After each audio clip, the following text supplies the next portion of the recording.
సంధ్య theatre తొక్కిసలాట ఘటనలో నటుడు అల్లు అర్జున్ కు నాంపల్లి కోర్టు సమ్మన్లు జారీ చేసింది.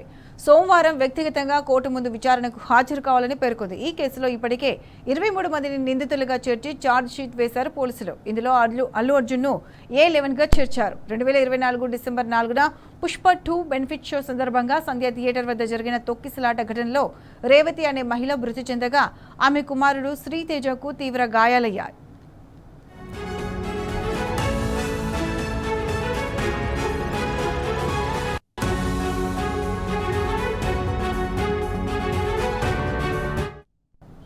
రైట్, అల్లు అర్జున్ కు నాంపల్లి కోర్టు సమ్మన్లపై పూర్తి అప్డేట్స్ మా క్రైమ్ బ్యూరో చీఫ్ భాస్కర్ అందిస్తారు. భాస్కర్, చెప్పండి.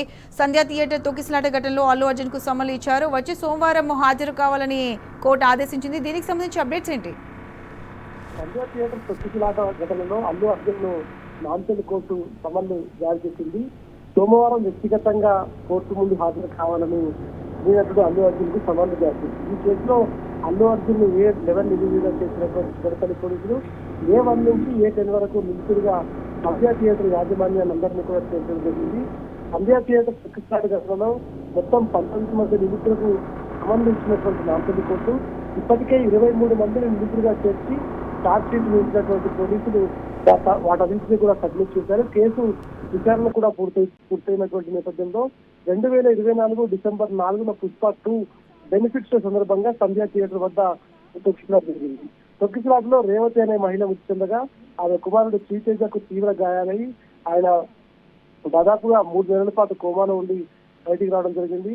నిందితులు వ్యక్తిగత హాజరు తర్వాత కేసులో ట్రయల్స్ ప్రారంభించేటువంటి అవకాశం అయితే నాంపల్లి కోర్టులో కనిపిస్తుంది. మరోవైపు పుష్ప సినిమా వివాదంపై ఆర్డర్ను కూడా ఇచ్చింది కోర్టు. పుష్ప 2 వివాదానికి సంబంధించి ఊహాజనిత వార్తలు వేయొద్దంటూ ఆర్డర్ ఇచ్చింది. పుష్ప 2 సినిమా చిత్ర యూనిట్ తో పాటు ఎవరిపై కూడా ఊహాజనిత వార్తలు వేయొద్దంటూ కోర్టు ఆదేశాలు ఇస్తూ ఊహాజనిత వార్తా కథనాలు డిబేట్లు కూడా పెట్టవద్దంటూ కోర్టు ఆదేశించింది. సంధ్య థియేటర్ కు సంబంధించిన కేసులో ఇచ్చినటువంటి కోర్టు మధ్యంతర ఉత్తర్వులకు సంబంధించినటువంటి దాంట్లో ఇవాళ ఇచ్చినటువంటి ఆర్డర్ నేపథ్యంలో ఈ అమెండ్మెంట్ కూడా ఇచ్చింది. ఈ ఉత్తర్వుల ప్రకారం ఈ కేసుకు సంబంధించిన అంశాలపైన విచారణ కొనసాగుతున్న సమయంలో వాస్తవ నిర్ధారణకు ముందుగానే ప్రజలను పట్టించే విధంగా ఇటువంటి ఊహాజనితమైనటువంటి అసత్య ఆరోపణలు, ఆధారరహిత ఆరోపణలు, వాస్తవానికి విరుద్ధమైనటువంటి చర్చలు, డిబేట్లు, వార్తా కథనాలు లేదా సోషల్ మీడియా పోస్టులు కూడా